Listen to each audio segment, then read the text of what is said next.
We are activating your unique self-discovery one show at a time. The Orchard of Wisdom Self-Discovery podcasts are at your fingertips, just waiting to inspire and invite you in discovering just how awesome you really are and how to navigate through life in joy, enrichment, personal abundance, in mind, body, spirit, heart, and soul. All the people we bring you are here to serve you on your journey of life. Do enjoy our next show. Good morning, good afternoon, and good evening, everybody. Welcome back to another edition of Choose Positive Living right here on selfdiscoverymedia.com. I'm your host, Sarah Troy, and my great guest today is Stuntman Kevin Cassidy. You've probably seen him in the movies. He's done quite a few of them. And he's written a book, Falling Down to Find Myself, more a philosophical book about his own journey in life. And we're going to be talking about his book today, his career as a stuntman, falling for the stars, and how he overcame personal hardships to reach success both professionally and personally. He shares that not only exciting details behind the scenes of some of the biggest movie sets, but also about a compelling deception of the real ups and downs of the career full of physical demanding contract-based work. His perpetual pragmatism, humor, and strong sense of personal identity have allowed him to live boldly and triumph in the face of adversity. Now, his powerful life philosophy can help you build confidence during your own life's journey, learn how to mentally preserve through tough times, discover the importance of who you are versus what you are, and look deeper into find the meaning and purpose of happiness. And his entertaining memoir is more than just a peek behind the Tinseltown curtain. It's an engaging guide to living a happier and making a more real difference in his life and the lives of others. Welcome to the show, Kevin. Yeah, thank you for having me. So, I've had stunt people on before, and I know that it's a really tough job. You are literally falling for the stars. You are being beaten up, you've been shot up, you're being propelled from things, etc., etc. And it all looks fantastic, and we all love to watch that. But it's a tough job, isn't it?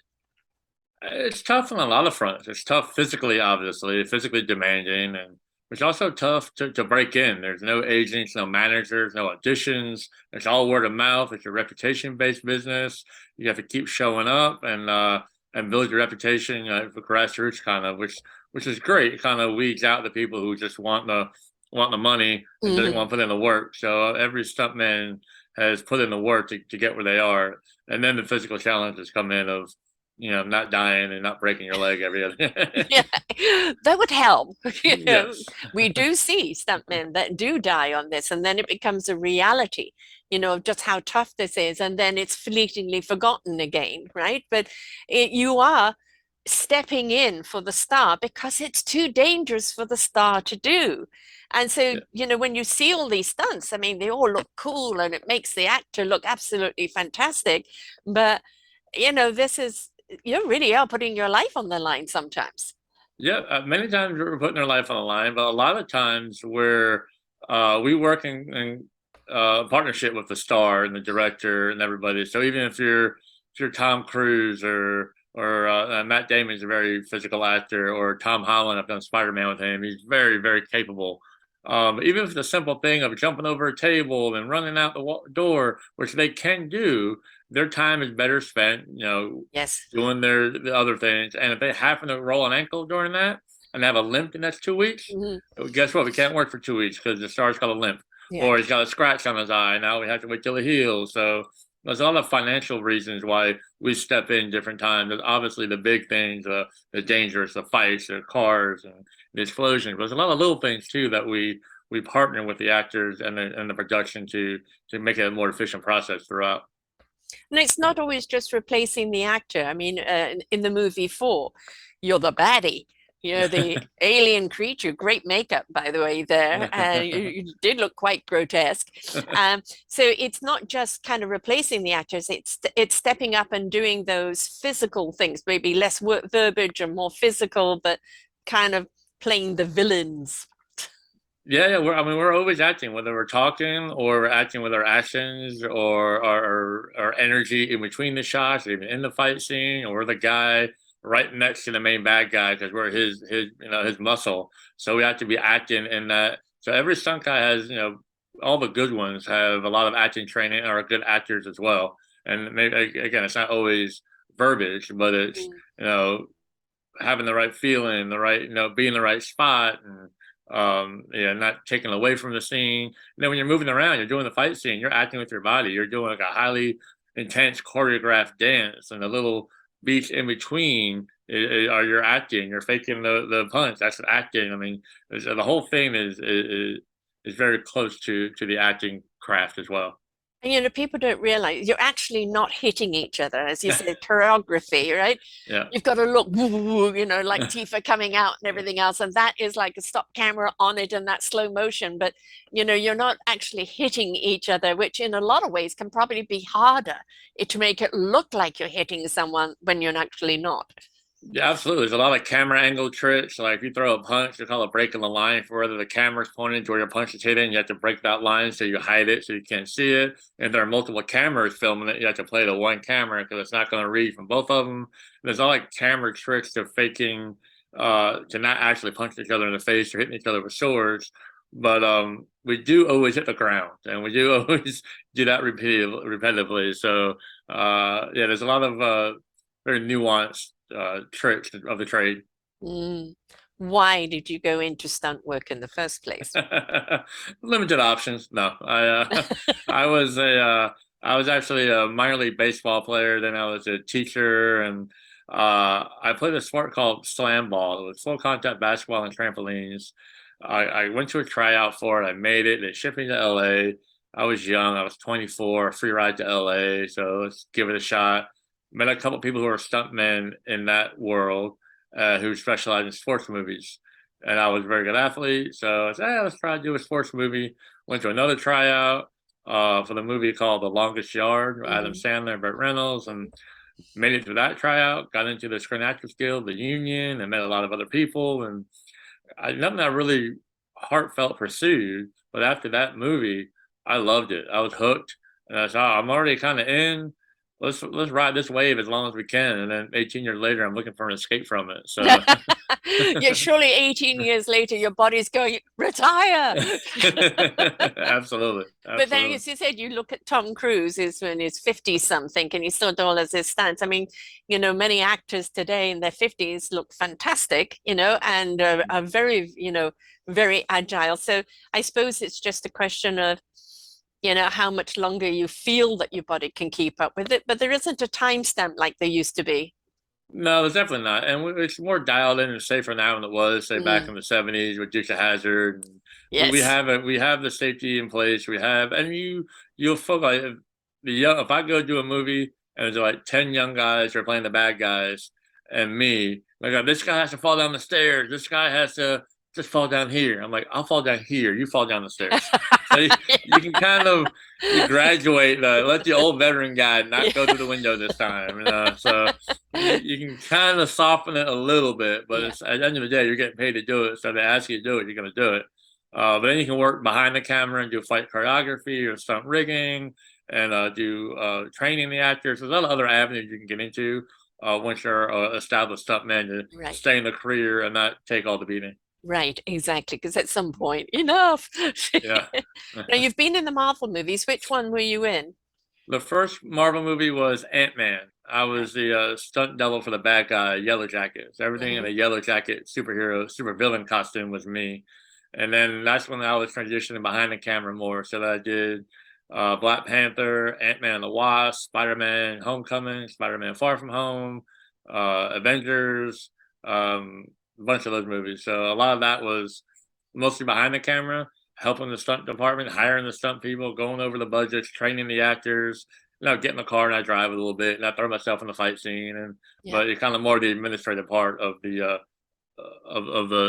department at that point, and that's kind of what I fell into a lot of Marvel stuff. Right. I mean, those particular ones, have so many fight scenes in them and so many spectacular scenes that I can imagine in many, many ways. You are the choreographer. I mean, people don't realize how much dance actually does come into play, or the Yeah, martial arts is, it's the art of the movement rather than the punch that you're trying to portray. But when you're having to actually coordinate a whole load of people at once, when you've got the big widescreen. I mean, that must be a nightmare. Yeah, I mean, it depends on who's the head of the ship, like the producer, then the director, Mm. then every department head. So there's a stunt department head, a stunt coordinator. There's a visual effects department head. There's a special effects department head. There's the every department head is electrical and construction and hair and makeup, and so we all got to work together in those big scenes. Like Yeah. we might have 100 extras coming and 50 stunt people, and then we're gonna be a big like Black Panther scene. We're all gonna run and fight.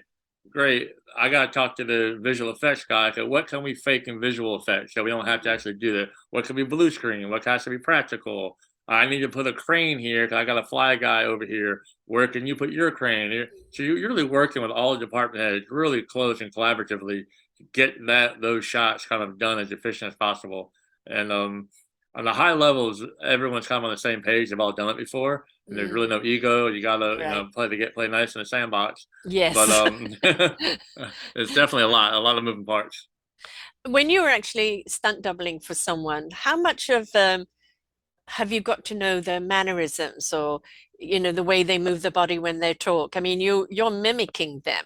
It's not just the fight scene, there's the scenes that maybe you're standing in for something. I mean, how well do you get to know the person you're stunting for?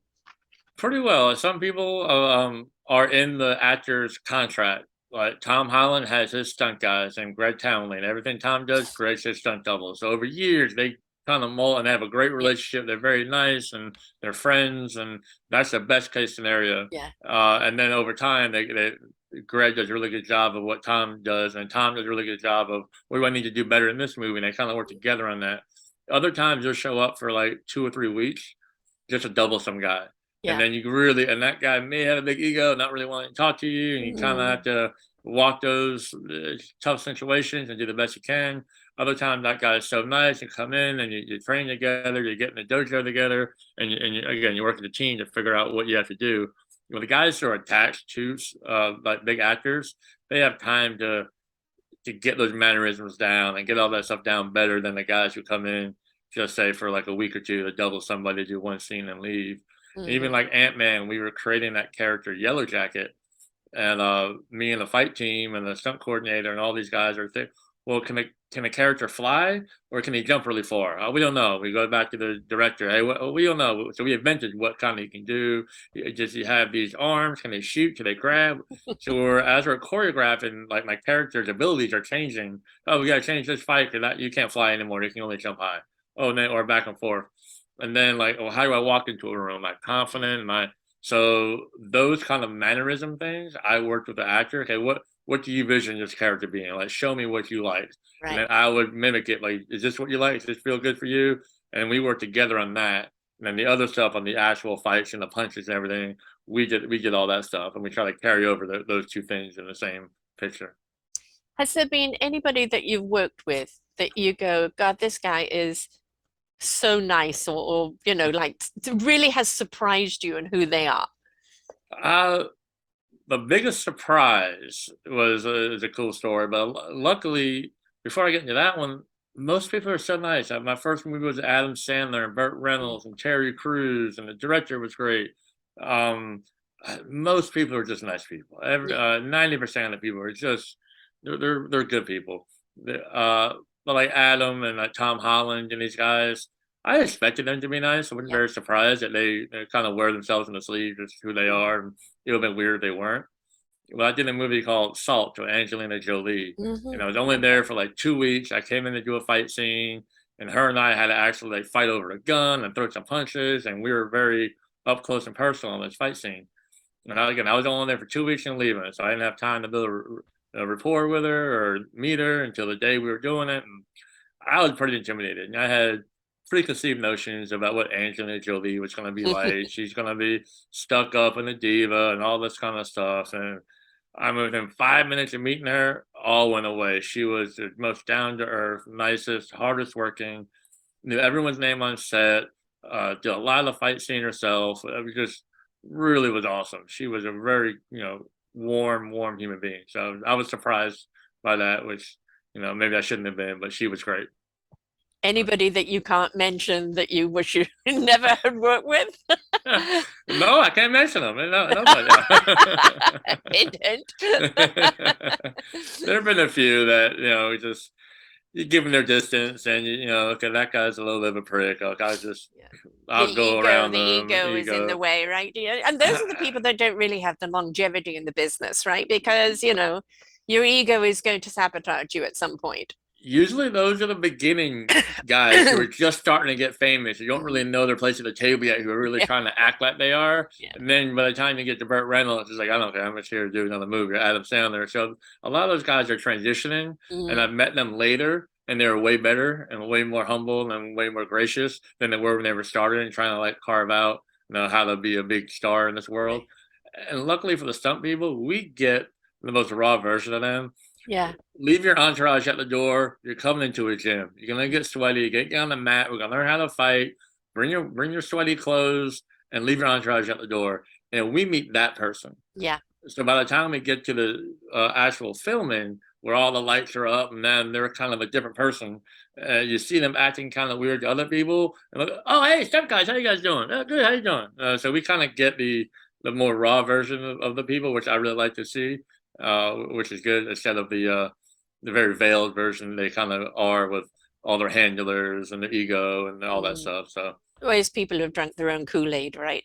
I yeah, mean, ultimately, yes, you may get, rich and famous, that breakout role. And the thing is, I've interviewed an awful lot of musicians and actors along the way. And it's if they're a working performer, whether it be a musician or performer in any way, if they're a working performer that they can go from one to the other, they consider themselves extremely lucky. And this is a lifelong choice to keep working. If you're doing it for the fame and the fortune, you're not going to have that steadiness, steady as you go, and that longevity. So there's a certain amount of humility that needs to be had in here. And for all the makeup and the clothing that we see at the Oscars or in the paparazzi or anything else, there's the other side of the coin. Forgetting their lines or tripping over the stunt, having to do the stunt over and over again, or not turning up on time, and all of that, which we don't see in the public. But it's certainly the director sees it, the producer sees it, and do you want to have that person back again on another movie? They're too much work. So it is, they pay the price for that ego along the line. exactly right. Yeah, I worked with a couple of people who were supposed to do trilogies, and after the first one, everyone's like, "I have other options. I don't work with that guy anymore." And they Mhm. just that movie not being made because of it. And a lot Right. of it is who you surround yourself with. Yeah. If you have a big ego and you surround yourself with people who just pump up your ego, you're going to be delusional. You're going to have a different reality. But if you surround yourself with the guys you grew up with, the girls you grew up with, or just grounded people, they're going to bring you back down to earth, and you'll have that longevity. But a lot of people just love the ego and love the lights and just kind of moth to a flame with that. Yes. And look behind them, and all the people that were grounded are gone, and Mm. they become a different version of themselves. And I'm sure at some point in their life they look back and regret it, but maybe not. Who knows? Yeah, well, it depends whether they're still in the business or not, or there has been, right? Yeah, yeah, yeah, We respect the actors that, are in their 70s, their 80s, their 90s, they're still working, yeah. and we still revere them, because they are true performers. They are the true actors, actresses of the world that you look forward to their performance. It's always going to be their very best foot forward, and they're respected so much by their peers, and it shows, and that's why the audience loves them as well. So, a lot of young people come in, I'm beautiful, I'm this and that, everybody's going to fall for me. And it's like, without content, darling, there isn't going to be much longevity. So, Yeah, and a yeah. lot of people with that longevity, they keep challenging themselves or putting Mm-hmm. themselves in harder positions. Like Clint Eastwood's probably my favorite. He gets behind the camera. I'll Mm-hmm. produce my own movie. I'll train other actors. So you're always putting yourself in a position to fail. And that's how you keep growing. Once you get comfortable and just become the pretty person for 10 years, you're just Yeah. living a veiled life. Yeah, Yeah, exactly. I mean, you look at Halle Berry and the movies that she's made where she's looked raw and Yeah. guttural, and all the beauty and the prettiness is gone. It became ugly, not just physically, but emotionally for the role. And, Yeah. that's what we respect, right? When we see that is because they're not relying on their looks. We truly are seeing some artistry, and that's what we want to see. Yeah, Adam Sandler as well. He can mail Mhm. it in and make Happy Gilmore 1,000 more times, and he'll make money, and people will Yep. get annoyed with him. But he just did a movie called Hustle, where he Mhm. directed. I don't know if he directed or produced it. It was a basketball movie. He's done a bunch of other movies to extend his range and challenge himself, and so you got to respect all that. It's great. Yeah. Now, leading to your memoir and your discovery of self through your own life, was there just a moment where you just looked at and go, gosh, I've done a lot, or I've learned a lot about myself and who I've become today. I should write a book, or were you prodded to do so? No, I've always used writing as an outlet. So I've always Mm. kind of wrote here and there. And when I knew I was a teacher for a while. I knew I wanted to be a mentor, and What I did knew I you wanted teach, to. by the way? I was a middle school teacher outside of Baltimore City and outside of DC. I Mhm. was PE, but I did a lot of science as well. Mm. Um, so I always knew I kind of wanted to maybe do speaking and build curriculum, or I always had that in me. And then as I was getting towards the end of my stunt career, okay, I need a path to do something else. I really want to write. I really want to go do speaking and do mentorship programs, maybe go back to teaching. And so I had all this material there. And a lot of it's just life stories we all learned from it, how I became better. And then, after like 30 of those stories, like, man, I've kind of done a lot of things. Yes. Then I said, let's write the whole book. Just write it all out there, get the book out there. Then I could take pieces of the book and focus it on different high school or college or whatever, whoever I'm in front of. So that's kind of what I did. And when COVID hit, no movies were being filmed, everything Hmm. shut down. I had time to write a book, open a business. And so it's been a passion project that's always been in me for a long time. I finally got out. Yes, well, COVID for many people was that gift of time. Yep. It was a Yep. wonderful redirect and of self-discovery. So, for many people, it was that gift. I've just written my memoir, and I don't know about you, but it is kind of, I just I let the fingers type, and I wrote it Mm. more in article form. Um, and then, in editing and rereading it, it's like you see a common theme running through it and go, I wasn't aware of that. Or I wasn't, ooh, that had a bigger impact on me than I thought it did. Did you have any of those realizations as you were doing it? Yeah, many, many, many, many of them. Mm, A lot of my experience early in life. Well, I was born with a cleft palate, facial deformity. I had a mhm. bubble from my nose all the way to my mouth. Was just a bubble. I had no roof in my mouth, no nose, no teeth, no. Wow. So I had a bunch of surgeries growing up, and I had a pretty severe speech impediment growing up that I still kind of fight to this day. So all that lends itself to adolescent bullying and Of course. teasing, and I was a good athlete, so my mother was very protective of me because I had so many surgeries. But Mm, then I was playing football. I wasn't, I was a stuntman, so yes. I'm not, I'm Your not. mother's nightmare. Yeah, yeah, absolutely. Yeah, when I was a teacher, said, "Oh, finally, he's a teacher. He's safe." Years later, like, "What are you doing? You're in a movie. What are you doing?" Uh, so she's now happy I'm back, living close to her and no longer doing that. But so a lot of those things that like I saw so many themes in my life during transitions, and they look back. I'm like, oh, okay, well, this is kind of how I formulated that fortitude to get through this one. Because I went through this one, and I went to that one, I went through this one, and then this big one hit, and it wasn't that big of a deal because Right. the things I learned here were used there, and you don't really know it going through. You only Yeah. see it looking back. And then kind of the point of the memoir is me looking back on that in the light of sharing that with other people and how important these things are. And one of the big message in my book is who you are is more important than what you are. And who mean your character, your internal, your like humble confidence is a big thing for Mm, me. So your humility and all that kind of thing is way more important than I could have been a bully kid and just been a mm, victim. I could have been a popular kid. I could have been an athlete, a pro. I could have been egotistical. I was a Hollywood stuntman. I was a teacher. I was homeless. I mhm. got arrested and went to jail. I did some jail time for something I didn't do. I finally got released. And so there's a lot of the stories looking back are like, oh, wow. I've had a lot of what that I did, Yeah. but I knew they were going to change in any minute. So building up your who to carry you through all your what's is kind of the theme I saw and retracted back and put through a lot of my book. Yeah, it becomes a lot of the why, right? Why did I do that in that time? Well, this is the state of mind. This is what was around me. This is why I reacted in that way. And then when you actually understand your whys, then you can actually understand who you were in that moment. Yeah. And, does that who need to change? Yeah. Do you get humbled by that, or Yeah. do you just brush it under the rug and be like, "Ah, that's fine." I know. So luckily, I was humbled many, many, many times in life. Yeah. So, Yeah, which is and this good. is where we learn. I mean, one of the biggest problems, I don't believe in failure. The way I look at failure is people who give up and don't try. But to fall on your backside and get up over and over again, you may get up shaky, you may get up angry, you may get up pissed off, but you get Uh, back up, yep. right? That's right. And you face whatever it is, and you have to be willing to go through the process. And something may have happened to you, but in the end, you turn it around happening for you. And what can Exactly you right. learn from it? What can I do with this? Who can I become because of this? And that, I think, that the attitude is really huge, isn't it? And the earlier you figure that out, the attitude part, the Mm. earlier you'll be happy. And looking back on all these stories, and some of them were kind of sad stories, getting bullied and going to Mhm. jail and all this stuff. And I remember being a pretty happy kid, a pretty happy person.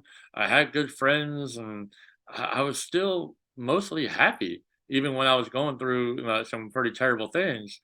So that is crucial, I think, for people to be okay with, because mostly from my experience, even the bullying and all the other stuff, that was only 20% of your life. You still had Yeah. good things to work. What do you want to focus on? You want to focus on your good Yes. friends and playing baseball, or you want to focus on the kid who bullied you and just go to your room and cry?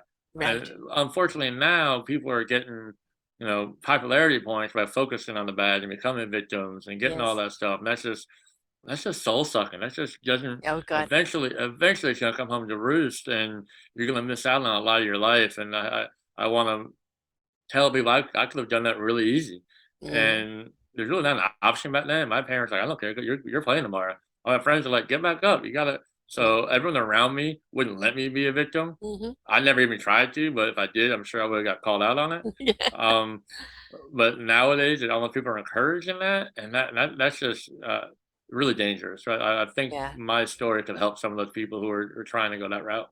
Mm. I would say we may have traumas, but don't be dramatic over the traumas. It's when the trauma turns into drama, Yeah, then you're holding on to the trauma. The other thing is all of our emotions are here for a reason. I'm mad, happy, sad, worried, this, that. What is the reason? All right. So like spend the emotion, understand the emotion, but don't become emotional over the emotion and then move and on. Yeah. move on. Move on. Spend it, identify it, move on, do something about it. And yes, we can have a moment where we lick our wounds or we're feeling a bit shattered and it's a little harder to get back up or you're confused. And yes, it's okay to be in that because that's part of nurturing. It's part of understanding what's happened for you to understand what to do with it. Right. So nobody's saying just snap out of it, off you go. It is, but it's not dwelling on it. And I have people who share stories that are absolutely horrific. How another human being could do that to them is, incomprehensible. But who they are today and what they stand for and whom they serve today because of that is truly the real focus of the strength of character, the strength of being, the strength of purpose, the strength of being centered and choosing light over dark. So everything is a choice in life, isn't it? It really is, and at different ages, if you're 15, you don't have the emotional capability to No. break all this down. If you're 25, you're better. So I call it, you can use your what or your baseball player or whatever, your bully kid, whatever, while you're licking your wounds. I call those, you can use that as a crutch. Like Mm. you break your leg, you got a crutch. Lean on that crutch, but At don't some fall in point, the love with crutch that has got to crutch. go. That crutch is gonna go. That crutch is there to support you until your leg heals, and then you're Yes. back on track. So you think of it as a crutch that you're using to get through a part of your life that you're rehabbing and I'm outwardly focusing on getting past it Yeah. instead of just being in love with that crutch. And I'm the guy with the crutch. If I ever lose this crutch, who am I to the world? Right. That's kind of I mean, so. do you want to really go around through life, and I know people like this, I've got an ex-friend who's a hypochondriac, and you can't have a conversation with her, about something being wrong with her. And she used to call me every week and, oh, I'm going to throw myself off the bridge. And then she'd go on and on and on. And then one day I said to her, which bridge? She goes, what do you mean? I said, no, which bridge are you going to throw off? Why? And I said, well, I clearly can't help you. Nothing I say is helping you. If you're hell bent to throwing yourself off the bridge, let me know which one, so we'll come and get the body.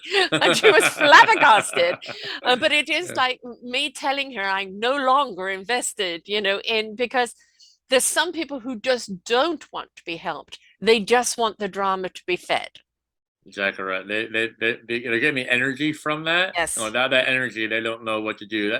And people, human nature, evolutionary. I'm sure there's some reasons why we need something to push against. I Hmm. call it. I gotta go kill a buffalo. I did stunts. Started a business or the book. I gotta push against. I gotta kill a buffalo. I gotta find a buffalo to kill. That's how I'm built. If there's no buffaloes around, I'll get bored and find something else to entertain me with, and there'll probably be one of those holes of like like that. It's nothing with substance anyway. Yeah. So, Yeah. but people need to have something to push against. And if they don't, they create it.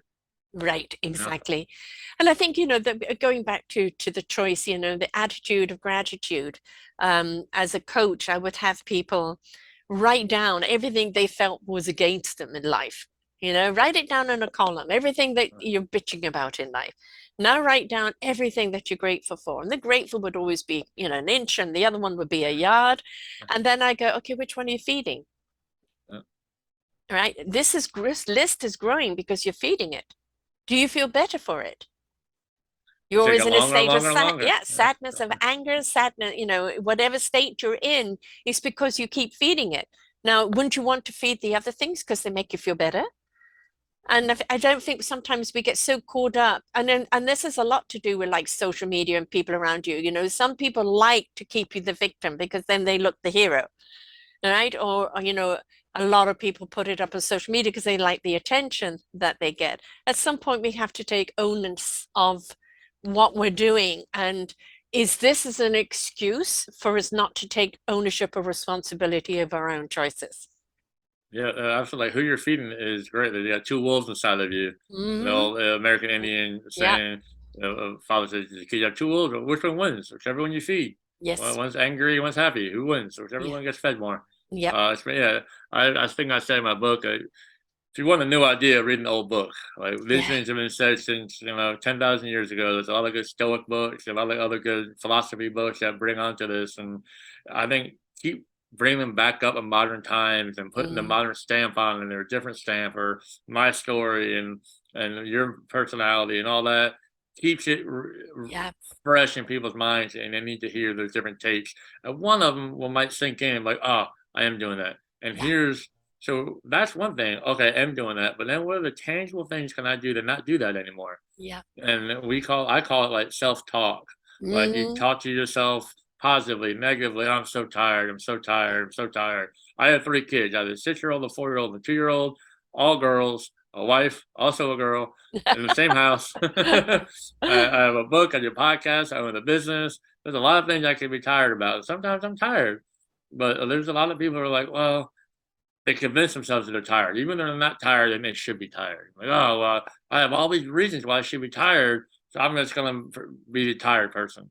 Or you can focus on that, and that's going to grow. That's what you're feeding. Yeah. Or you can focus on the 10, 20, 30, 40 minutes of that day you were energized and you play with your kids and you got the work done, you're a really good blog, you did a podcast, and then focus on that. Guess what? You won't be tired anymore. And And it's more, and really it's a more accomplished tired because you've been yeah, productive, exactly or right. at the end of the day, oh, I'm tired, but I got a lot done. And that's Yeah, okay yeah. because you got a lot done. You pushed through when you needed to. And it's okay to be tired at the end of the day when you've done it all. And But that's a but don't tired. use the I'm a tired as happy. Yeah, excuse. Yeah. exactly. I'm a happy tired. I'm tired and Yes. happy. The Yes. other ones, I'm tired and miserable and self pity. I'm going to have an Yeah, excuse not to do anything. Yeah. yeah, Yeah. exactly right. I mean, I very, very, very rarely, it's extremely blue moon for me to cancel a show. And I've done it with laryngitis, I've done it with bronchitis, I've done it with a cold, snotty all the time, Uh, and as long as that I can get up here and I look pretty decent, then I will do it because I've not only the commitment, but also the sense of accomplishment. I push through, Yeah, right? and self-help. You're Yeah. talking to interesting people, and my energy comes across, your energy comes across, and we're done with this. We're going to be generally happier, more fulfilled Yeah. people because we're trying to do good and we're actively pursuing that. I was interviewed this last week with about self-talk and the talk that we talk to ourselves, and we don't realize. And I'm British, and of course, British are inclined to have this cynicism in the way they talk, and we don't realize that the psyche isn't picking up the humor. The psyche is just listening to the negativity of the words, right? And we're very good at putting ourselves down and laughing at it. And it's like, well, they don't see the joke. Our psyche doesn't see the joke. So, it is, again, back to mirror talk.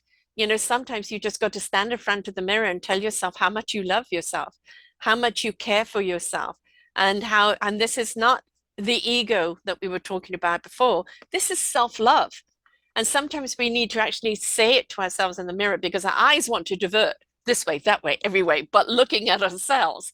But when we actually look at ourselves and say it, and really say it in a way that we really mean it, it reflects back on us and we penetrate it more. Yeah, and even I've said we're fake it till you make it because the Yeah. first time you do that, it's gonna feel very unnatural and like Yes. I'm just going through the Is motions. anybody Go through the watching me? motions. Yeah, good. Go through those motions. Yes. Like I tell people what when you say I do the tired exam when you're feeling tired, stop yourself. Like I'm not Yes. tired. Lie to yourself. You're not tired. I'm energetic. Yeah. I can run 5 more miles. Let's go. Lie to yourself until it becomes truth. You can do Mhm. that in your head and then you change your whole outlook. It's very tangible, small thing you can do to begin that process. Yeah. Which, on the other side of the scale is please do take care of yourself when you are literally Oh, very, for very sure. tired. Make sure that you have that downtime and nurture yourself. You don't have to push, push, push and prove, prove, prove. You're not proving anything to anyone. It's how are you looking after yourself? And it's about balance, isn't it? Life is always about that balance. The nurturing, the accomplishing, the discovering, the just the serving. It's all about that balance and how to do it where it's not going to be a cost to you, but more of a rejuvenation to you. And you can find that out pretty quickly what version of yourself is showing up Yeah. day in day out. So you can easy self check in to be whether you're exhausted and they're just faking it because you're just going through like a zombie. And if that's the case, you're gonna be irritable. You're gonna be Yeah. frustrated. You're not gonna be the best version of yourself. But if you do let that self help talk, fake it till you make it a little bit, and that makes you a better version of yourself, then that's where you gotta keep going. Yeah. Yeah, and I think it's also in the way we treat ourselves is the way other people are going to treat us. Yeah. When people, I'm looking for love for someone to complete me. No, no, no, no, no, no, baby. Love yourself, complete yourself. Look for someone to complement you, not complete you. Because if we're constantly looking for the outside approval or the outside validation or adoration, we're going to forever be empty inside. We need to find that self-love. I love who I am, why I am, what I'm doing, why I'm doing it, whom I'm doing it for. And that becomes a beautiful energy that you resonate on all the time. And it becomes something that a ripple effect for everyone else. Exactly right. Yeah, I call the anything external is a what. I don't care about a what. Yeah. Everything Mhm. internal is a who. Build that Yeah. up first. Yeah. Yes. Having people turn their eyes in and look in, because we are a society that's always dictating to people how they should be. The 2.2 kids and the picket fence. I've never worked that one out, how they came to that one. But anyway, success and popularity is only at this level. So many likes or so much income, so much popularity. Only if you look like this, only if you do this, only if you do that will people like you. If we could stop buying into that balderdash and go, really, how people feel about you is none of your business. How do you feel about yourself is the most important. And you'll be able to make those transitions. Like I could have stayed in Hollywood and met all these great stars and traveled the world and been a cool Hollywood stuntman and never seen my kids. Never Yeah. not have been a good family man and I didn't. People, how are you leaving this very lucrative career where you're traveling the world in movie sets? I'm like, it doesn't matter to me. That's just a what. It's not fulfilling me anymore. I can leave Yes. that in a heartbeat. I don't care at all about it. I want to be back with my family and do this other thing. So, in Next order chapter to, of your life, right? yeah, I think in order to do that though, you really got to crush your ego. If you Yes. have any ego, humility has to play a big part because you're not going to listen to yourself if ego is running the ship. Yeah. So, however you have to do to break down that ego, which is the best thing to do, that do something hard. Put yourself out there. If you've never run, try run a mile. You Mm, probably fail. Guess what? You'll be humbled by it. yeah. Do hard things to keep the ego away, and that's It, something you can actively do. that's also fear too. How many Yeah, people stay in jobs or stay in marriages or stay in situations because they're afraid? You know, walking away from a good job. I don't like it. I hate it. I feel miserable here, but I'm making X amount of money and, I should stay. And it's like, you've now become a slave to your salary, right? yeah. And it's costing you your health, your well-beingness, everything about you. You're paying a much higher price than the salary you're getting. Exactly. And living below your means helps you do that as well. Yes, If I had a $2 million house, I wouldn't be able to leave Hollywood. I right. wouldn't be able to pay the bills. And you got to live under your means. And then, like, I think like generations ago, there was still pride in like Mhm. digging a ditch, or like Yes. I have to supply for my family and provide for my family. So I'm gonna do whatever it takes to provide for my family.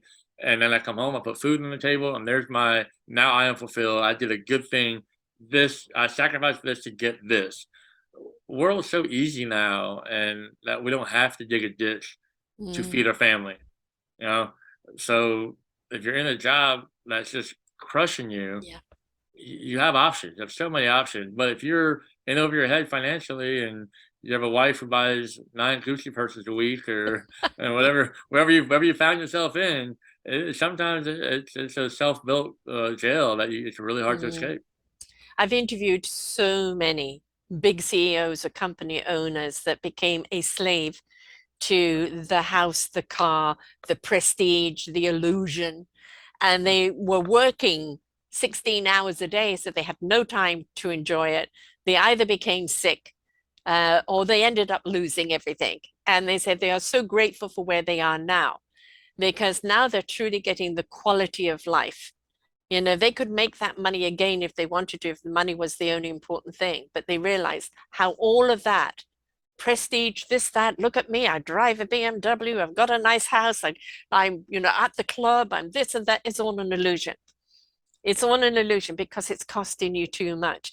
And when it is, you've got the more humble home and it's filled with love and you want to go home to it every day because you feel the love and that's every you're working to sustain that love there, then that's a better reason than Yeah, everything you're else. happy. It's like you said earlier. It's a balance. You gotta find Yeah, that balance. yeah, You don't want to make $9 an hour, try to raise a family of four. That's gonna be a right. miserable life too. So you have to find that balance and be like me walking away from the movies. Even if you had millions of dollars and had your fancy cars, if you can't leave it behind, then you're too attached to it. You can have it and have a balanced life. What's important to you? What's internally? You can drive a Ferrari home, but as long as you're coming home to see your kids, and that's more important than a Ferrari, Yeah, then you have the Ferrari. Do whatever you got to do. right. But the priorities and that balance, so the emotional balance, and is key for sure. And we see this over and over again with rich families where the kids hate their families because they never see them, or they're spoiled brats with no humility and because they've had no reality, and it is what a disservice to those children. And to And society as a whole. exactly, exactly, because, you know, um, we watch I have an 18 a 9 month a 19-month old grandson, and just watching him learn to walk, the wibbly wobblies and the falling down, learning to climb, learning to do this, learning to do that, and it's wonderful to sit back and watch him in his discovery. How much more can I do? Oh, I've just discovered I can do this, I've just discovered I can do that. I think sometimes we need to kind of reset ourselves back to kind of being a newborn and pay attention to every step that we take and look at how much we are discovering about ourselves and how exciting it is to discover new things about ourselves. Or how it should be. If you look down and 5 years have passed and you've done none of that. Yeah. But oh man, I missed those 5 years. At Walking some Dead. point, yeah, exactly right. Yeah, Yeah. and people get in that zone, they do that. Yeah. And again, they're not humble enough to look back. They're not balanced enough, and it's a fast moving train. It's hard to jump off. So like trying to get people to have some kind of eye opening moment, whether it's reading my book or listening to your podcast or the other million things out there, but oh man, that may be me. Holy cow! Yeah. Let me look inside and see what I'm doing, and hopefully we catch a few. Well, the getting into a rut. And sometimes people don't realize they're actually in the rut. Well, how do I get out of this rut? But you've got to realize you're in one. That you Yeah, are, mindlessly going through life. You are quintessentially the walking dead because you're just living a very robotic life where there's no joy, no purpose, no meaning, because you've just got into a rut. And I think it's recognizing that first and foremost. Oh gosh, I'm in a rut and I need to change. And then the willingness to do it. Now, I have a podcast network. You have a podcast. You've written a book.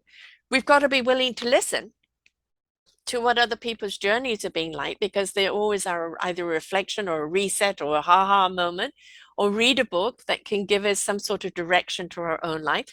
This is where we have to take some onus of, okay, I don't like where I'm at.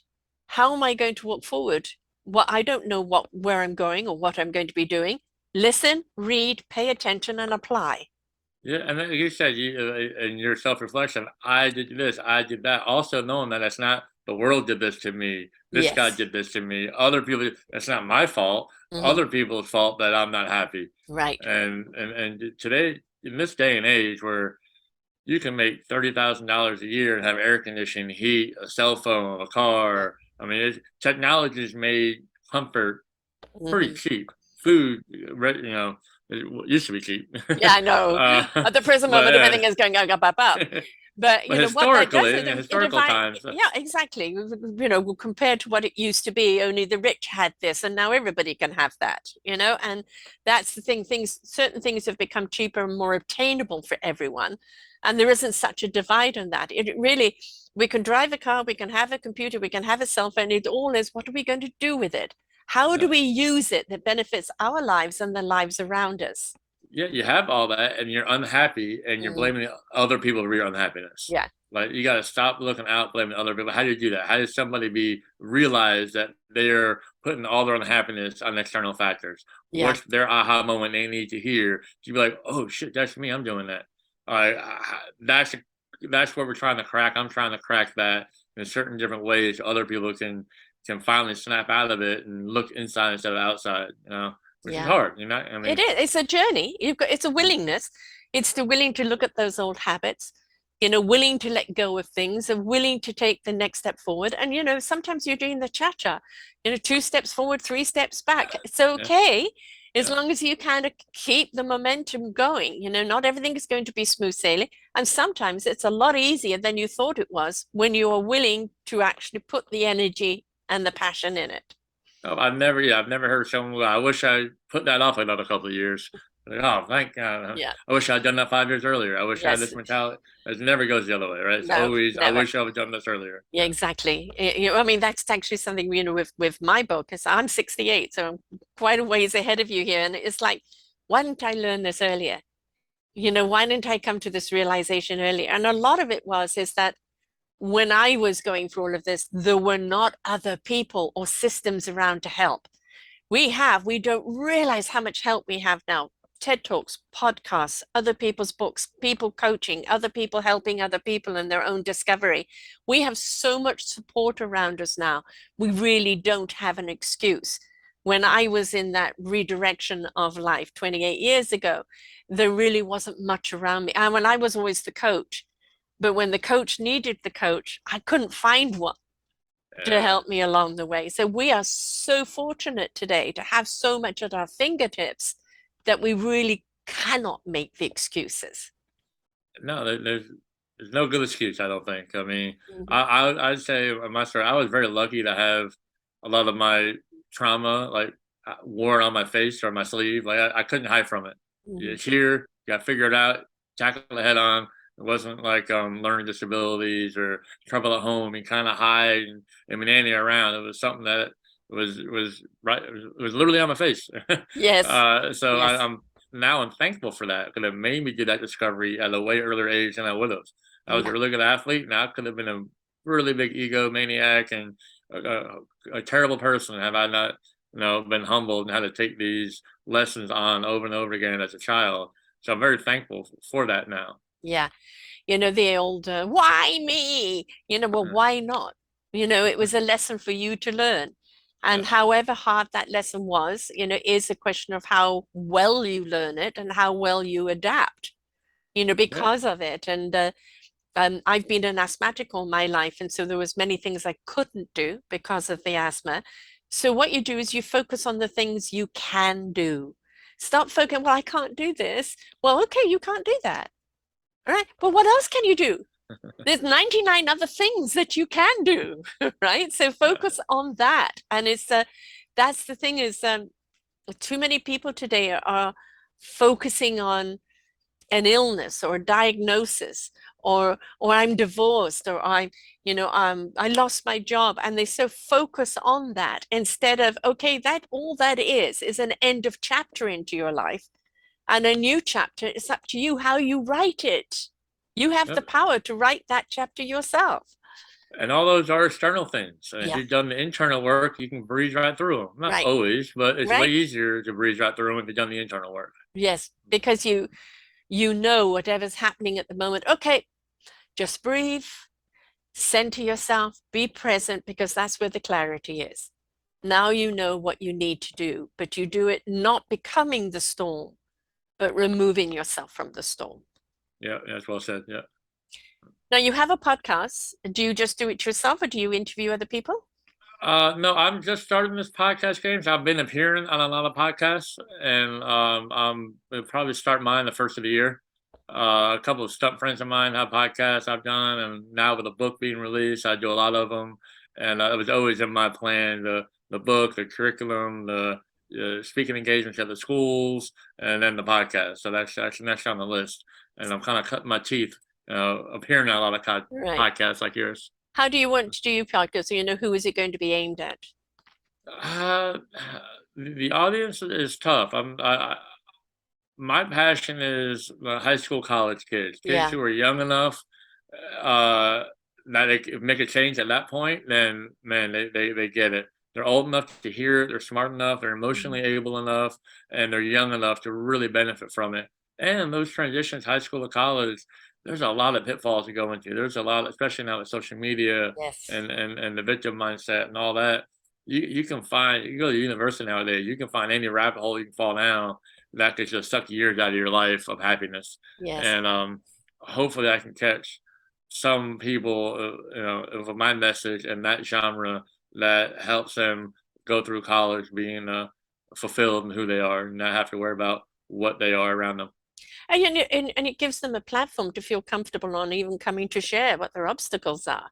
Yeah, Because, exactly. if they're willing to share, I thought college was going to be this, that, etc. And it turns out to be that.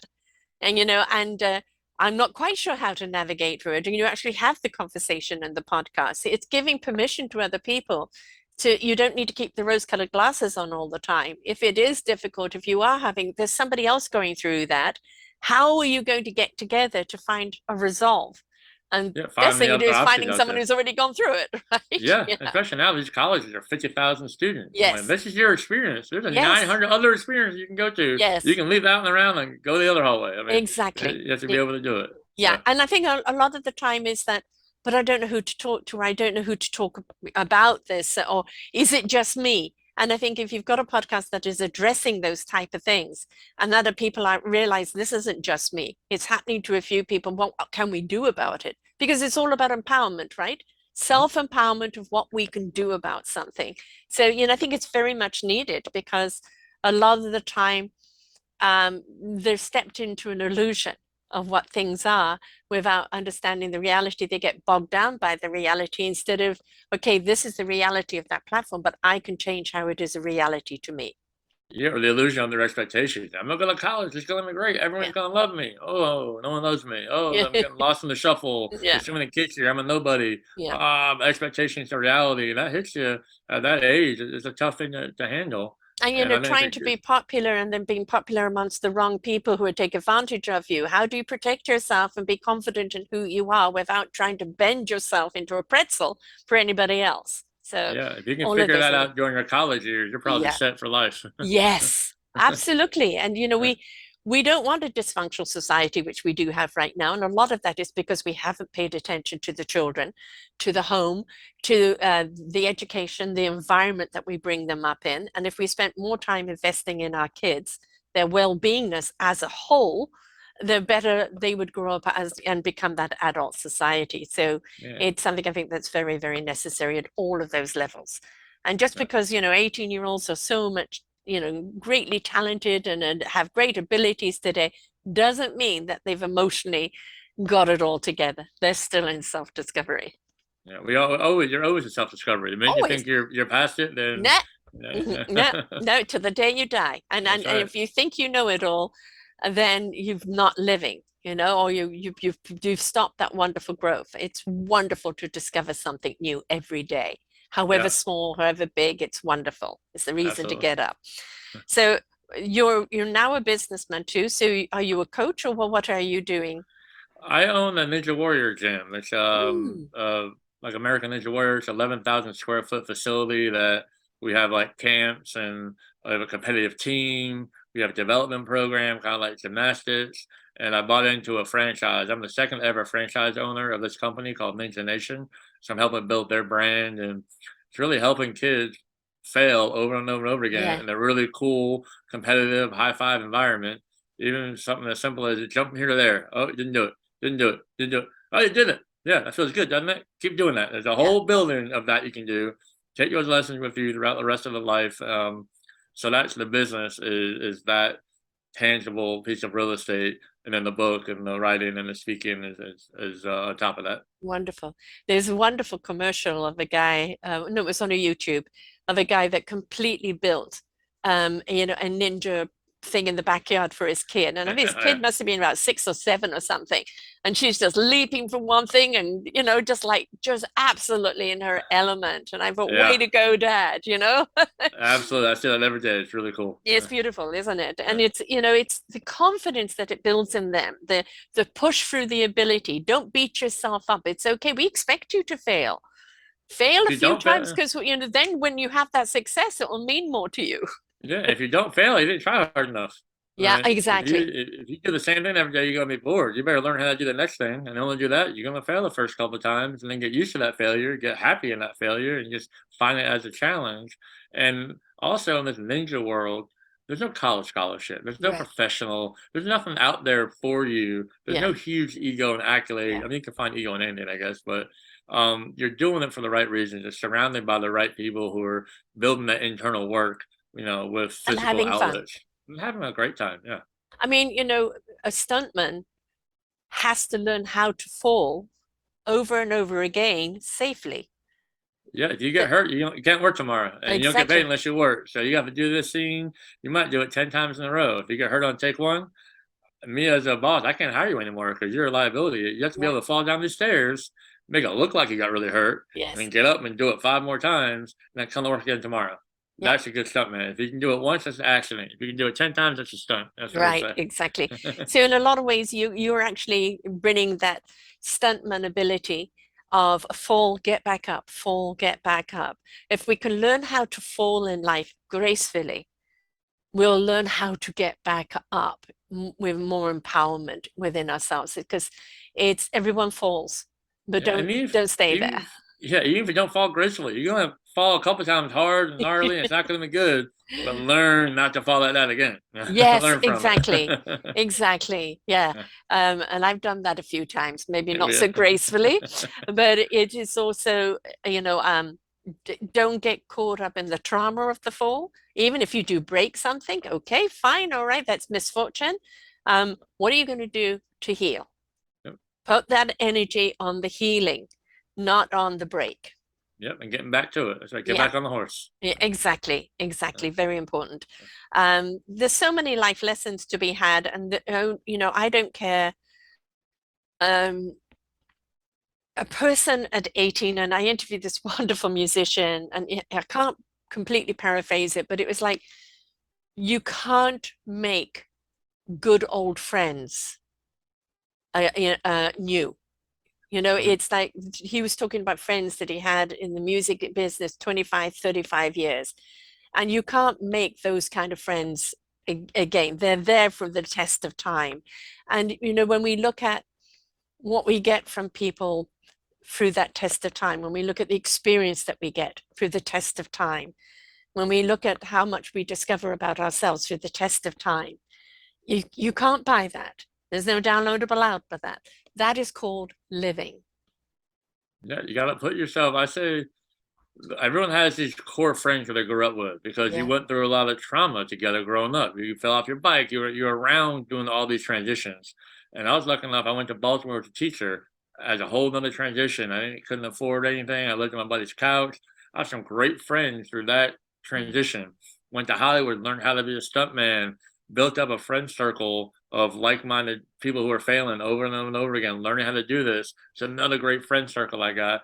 I think the solidification of those friends Yes. is what you go through with them. That's why Mm, military mm, hazes people. The Navy SEALs go in the ocean, and your buddy's got your back, right? And they go through hell because that hell embodies, mm. strengthens that friendship. So as long as you're putting yourself through hell with some good people, you make good friends. Yes. And, that is really what it's about. It's about community. It's about, who can you call on? Who's there for you? Who can you be there for? And life has become very much about dividing us, and everything about our DNA and the structure of who we are as a human being is needing to be united. We need community, and it's very, very important that we learn how to be there for other people, how to ask other people to be there for us. And have that empathy for other people's experiences, and not be Yes. judgmental of other people. Then also, you have to cut some bad people out. You can't Yeah. keep you gotta cut some barnacles off the ship, unfortunately, to keep your community in order. And hopefully they won't get back in the community, like, oh, okay, well, I want to be in this, and this is what I have to do. So maybe they'll help them. You have to Yeah. have some kind of, people have to be held up for their actions and held accountable in a lot of ways. And that's what the community does, what society does, what a neighborhood does, what a family does. Yes. You build people up. Inspiration begets invitation. When That's you right. inspire someone, that invitation is there. What kind of invitation is up to what they needed, what they were inspired by? But if you can inspire people, that invites them to want to step up or want to pivot, want to do something, then that's the best, right? That's right. Yeah. Yeah. So, where can people find the book? Where can people find you? And where can people find your ninja? Well, I'm in Charlotte, North Carolina, down here in the States, and that's where my ninja gym is. There's two other businesses in Denver, Colorado, that are corporate owned, one in Dallas. A few more are being built in Austin, Texas, Houston, Texas, and Phoenix right now, and Nashville, Tennessee, for as far as the Ninja Nation brand goes. I have a website, kevincass.com, KEVINCASS.com, and my book and everything. You can get all the information, contact me through that website. And the book is on Amazon and everywhere else you can find books nowadays. It's Falling Down to Find Myself. It's the name of the book. And we do find ourselves through the fall. It's That's right. um, you can have great achievements and you learn something about yourself, but it's only when you fall that you truly get to know yourself. And you look back on something and you go, oh God, I wish I'd known now, what I needed to know then. And um, you simplify your life and you really understand what's really important. And that's where the focus, that's where the energy goes. And you don't waste your time chasing something anymore. That's right. That's right. The chasing takes up way too much energy, folks. It really Yeah. does. And it creates undue stress. Yes. Stress is a killer. Oh You can't God, be it is. happy. You can't be happy and stressed. Yeah. Can't do it. No, no, you certainly can't. And the way, Uh, disease comes through stress and anxiety and everything else, it breaks down your body. And so do yourself a favor, right? If it's not working for you, be willing to redirect. that's right. Try something new. You never know. I'm sure when you were young, they said you're going to be a stuntman. You would have gone, ha ha ha. That's right. Yeah. So, folks, you can reach out to his site again. It's Kevin CASS.com. He's also on LinkedIn, Kevin Cassidy, and he's got a Facebook here. Reach out and you can get the book Barnes and Nobles. You can get it on Kindle. You can get it on Amazon. And if you're around his area, maybe go and take the kids to go and become a little ninja. It builds such confidence. It teaches them how to fall and get back up. That courage that it teaches them, the confidence that it teaches them, the abilities that it teaches them becomes something they use for the rest of their lives. So whether you're in the area or not, go and put your kids through something that strengthens them, strengthens their character, their abilities, and everything else. Thanks so much for being with us here today, love. Yeah, thank you very much for having me. I really enjoyed it. Until next time, folks, remember, falling down is just learning how to get back up. And it's okay to change your mind and take a different direction, but please constantly be in the flow of life and move forward. Until next time, bye for now. We hope that you enjoyed the show. Find all of our shows on selfdiscoverymedia.com under podcasts or selfdiscoverymedia/shows. And for all our current shows, go to What's New. We are supported by you, the audience. You'll see a nice big shiny blue button for one-time donations or follow us on Patreon and you will be able to support us there. We enjoy bringing you such wisdom. And the next show will be up in just a moment.